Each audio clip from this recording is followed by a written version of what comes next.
अस्सलाम वालेकुम व्यूअर्स आज का जो हमारा लेक्चर है वो है classification of periodic table. Viewers इस वीडियो को लास्ट तक देखें ताकि आपको पीरियाडिक टेबल के बारे में जितनी इन्फॉर्मेशन है वो आपको यानी उसकी क्लासिफिकेशन के बारे में कि इसको क्लासिफाई कैसे किया गया है, आप वीडियो को मुकम्मल देखेंगे तो आपको ये क्लासिफिकेशन समझ आ जाएगी। तो चले चलते हैं लेक्चर की तरफ। Classification of periodic table. Viewer periodic table में कुछ क्लासिफिकेशन ऐसे की गई है, कुछ फैमिलीज रखी गई हैं पीरियाडिक टेबल में। कुछ एलिमेंट्स को के ग्रुप को उनकी सिमिलर प्रॉपर्टीज़ की वजह से उनको एक ख़ास फैमिली का नाम दिया गया है। जैसा कि हर किसी की फैमिली होती है, एलिमेंट्स की भी फैमिली है, ठीक है। तो वो फैमिली कौन सी है? जैसा कि हमारे पास पहला यानी पहले ही ग्रुप जो पहला ग्रुप है उसके एलिमेंट जो है जैसा कि लिथियम है, सोडियम है, पोटाशियम है, रुबिडियम है, सीजियम है। इन एलिमेंट्स को जो है वो अल्कली फैमिली का नाम दिया गया है। अल्कली फैमिली का नाम क्यों दिया गया है? क्योंकि ये एलिमेंट्स जो हैं वो वाटर के साथ रिएक्ट करके जो है वो स्ट्रॉन्ग अल्कली बनाते हैं, इसलिए इनको अल्कली फैमिली का नाम दिया गया। व्यूअर्स समझ आ गया ना कि पहला ग्रुप जो है उसको अल्कली मेटल कहते हैं। अब एक क्वेश्चन है कि अल्कली मेटल क्यों कहते हैं? क्योंकि ये वाटर के साथ मिलकर स्ट्रॉन्ग किस्म की अल्कली बनाते हैं। इसी तरह दूसरे ग्रुप को, जैसा वो कैल्शियम और मैग्नीशियम वाला ग्रुप है, कैल्शियम मैग्नीशियम और ये जो ग्रुप है यानी सेकंड ग्रुप जो है हमारे पास सेकंड है, इस ग्रुप को अल्कलाइन अर्थ मेटल कहते हैं। अच्छा, इनको अल्कलाइन अर्थ मेटल क्यों कहते हैं? क्योंकि ये भी अल्कली बनाते हैं और ये अर्थ क्रस्ट में पाए जाते हैं। किस में पाए जाते हैं?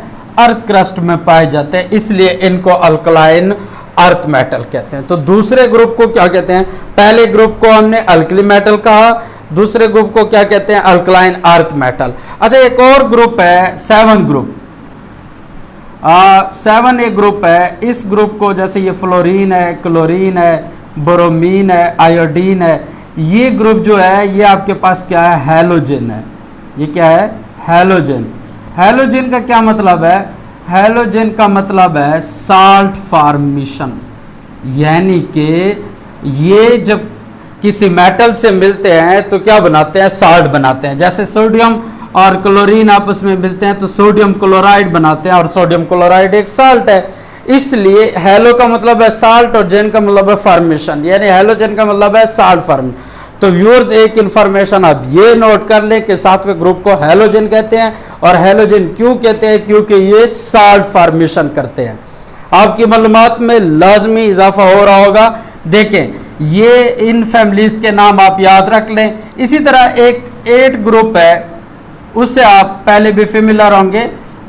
वो ग्रुप जैसे है आपके पास नियान, आर्गान, क्रिप्टॉन, जीनान, रेडान, ये 8वां ग्रुप है भाई। ये 8वां ग्रुप जो है ये लीस्ट रिएक्टिव है, यानी ये रिएक्शन शो नहीं करते, ये दूसरों के साथ रिएक्ट नहीं करते। अगर इसको कोई इलेक्ट्रॉन देना भी चाहे तो ये इलेक्ट्रॉन ना लेते हैं ना देते हैं, लीस्ट रिएक्टिव हैं, इसलिए इनको नोबल गैसेस कहते हैं। क्या कहते हैं? Noble gases. वो भाई नोबल है, इनको ना कोई चीज़ चाहिए ना कोई चीज़ ये किसी को देते हैं। तो इन फैमिलीज यानी आपको मैंने आज 4 फैमिलीज के बारे में बताया। एक हम अल्कली मेटल और दूसरा अल्कलाइन अर्थ मेटल, हैलोजन और इसके अलावा जो है आपने नोबल गैसेस। अच्छा, एक और जो है वो पीरियड्स 2 आपको वैसे पता थे, जैसे एक्टिनाइड सीरीज और लैंथेनाइड सीरीज। अच्छा व्यूअर्स, हमारे पास जो एलिमेंट्स हैं दूसरी क्लासिफिकेशन ब्लॉक्स पे की जाती है। ब्लॉक्स यानी पीरियाडिक टेबल जो है इसमें 4 ब्लॉक्स हैं। एक ब्लॉक ये है, जैसा कि एक सिटी के ब्लॉक्स होते हैं ऐसे पीरियाडिक टेबल के भी ब्लॉक्स हैं। एक ब्लॉक पी है, एक ब्लॉक डी है और इसी तरह एफ ब्लॉक वो पीरियाडिक टेबल के बिल्कुल बॉटम में है। आप पीरियोडिक टेबल ओपन करके देखेंगे तो आपको ये यानी एस ब्लॉक, अच्छा इसको एस ब्लॉक क्यों कहते हैं? एस ब्लॉक इसलिए कहते हैं कि इसमें जो एलिमेंट है जैसा कि सोडियम है 1s2 2s2 2p6 3s1, इसमें एलिमेंट्स की जो इलेक्ट्रॉनिक कॉन्फ़िगरेशन होती है वो एस में जाके कंप्लीट होती है। और इसमें जो एलिमेंट्स की इलेक्ट्रॉनिक कॉन्फ़िगरेशन होती है जैसे फ्लोरीन है 1s2 2s2 2p5, अच्छा इसमें सारे के सारे एलिमेंट्स चाहे वो फर्स्ट पीरियड से हों तो 2 मतलब है सेकंड पीरियड से हो तो 2p में, थर्ड पीरियड से हो तो 3p में, और 4 में हो तो 4p में, और इसी तरह 6 में हो तो 6p में जाके ये क्या होते हैं?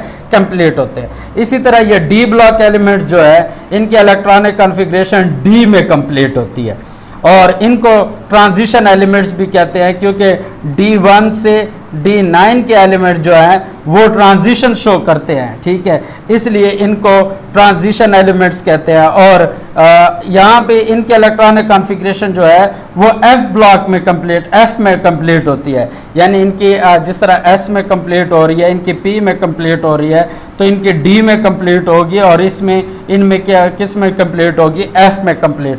और इनको हम क्या कहते हैं? इनको इनर ट्रांजिशन एलिमेंट्स कहते हैं।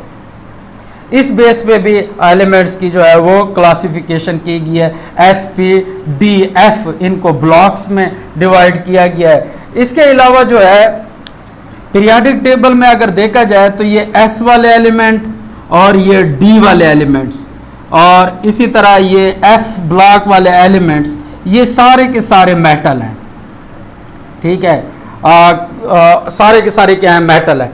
यहाँ पे अगर आप देखें तो P ब्लॉक वाले जो हैं वो आपके पास नॉन मेटल हैं, नॉन मेटल।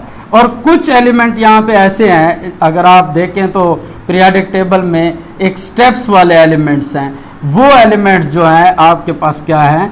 मेटलाइड है। वो क्या है? मेटलाइड, मेटलाइड। अब इसका क्या मतलब है? मेटल, नॉन मेटल और मेटलाइड। और भाई मेटल वो होते हैं जो इलेक्ट्रॉन ईजिली देते हैं, ठीक है, उनको हम क्या कहते हैं? मेटल होते हैं। और जो हमारे पास नॉन मेटल होते हैं वो इलेक्ट्रॉन लेते हैं, जैसा क्लोरीन है, फ्लोरीन है, ये नॉन मेटल है, ये इलेक्ट्रॉन लेते हैं। और सोडियम है, ये मेटल है क्योंकि ये ईजिली इलेक्ट्रॉन देता है। तो हमारे पास ये, और मेटलाइड्स कौन से होते हैं? जो मेटल और नॉन मेटल दोनों बिहेवियर शो करते हैं, उनको क्या कहते हैं? उनको मेटलाइड्स कहते हैं। तो पीरियोडिक टेबल को की जो थर्ड टाइप की क्लासिफिकेशन है वो मेटल, नॉन मेटल और मेटलाइड की बेस पे है। इसमें जो ये लेफ्ट कॉर्नर वाले हैं और ये मीडियम वाले हैं, ये सारे के सारे एलिमेंट्स जो हैं ये मेटल हैं। इसमें यहाँ पे जो एलिमेंट्स हैं जो शुरू में है वो तो बिल्कुल बहुत ज़्यादा, जैसे नाइट्रोजन है, ऑक्सीजन है, फ्लोरीन है और नियान है, ये एलिमेंट्स तो हैं ही नॉन मेटल, ठीक है, सल्फर, फास्फोरस, ये सारे के सारे एलिमेंट्स यहाँ पे नॉन मेटल है। कुछ एलिमेंट जो स्टेप में दिए गए हैं उनको मेंशन किया गया पीरियोडिक टेबल में, वो क्या है? मेटलाइड्स है। तो व्यूअर्स आज का लेक्चर जो था वो क्लासिफिकेशन ऑफ पीरियोडिक टेबल पे था। व्यूअर्स उम्मीद है कि आज के लेक्चर में आपको फैमिलीज़ की समझ आ गई होगी, फैमिलीज़ की इंफॉर्मेशन, न्यू इन्फॉर्मेशन आपको मिली है। और इसके अलावा आपको SPDF के पीरियोडिक टेबल को 4 ब्लॉक्स में डिवाइड किया गया, S में, P में, D में और F में। इसके अलावा जो है वो मेटल, नॉन मेटल और मेटलाइड्स में इसकी क्लासिफिकेशन की गई है कि मेटल एलिमेंट्स कौन से होते हैं जो इलेक्ट्रॉन दे सकते हैं और नॉन मेटल जो इलेक्ट्रॉन लेते हैं, और मेटलाइड्स जो दोनों बिहेवियर शो करते हैं। तो व्यूअर्स इसी की बेस पे आगे हमारे पास एसिड और बेस के कंसेप्ट क्लियर होंगे, और इसी के बेस पे हमारे पास एम्फोटेरिक और इसी तरह के जो है, अगर हमें पीरियोडिक टेबल की समझ आ जाती है तो हमें काफ़ी सारे जो एलिमेंट्स हैं उसके यानी एसिड, बेस या काफ़ी सारी जो प्रॉपर्टीज़ हैं उसकी समझ आ सकती है। तो व्यूअर्स आज के लेक्चर के लिए इतना ही काफ़ी है। नेक्स्ट लेक्चर तक इंशाल्लाह इस लेक्चर को आप लोग व्यू करें, लाइक करें, शेयर करें और हमारे चैनल को सब्सक्राइब करें अगर आपको हमारे वीडियोस पसंद आ रही हैं।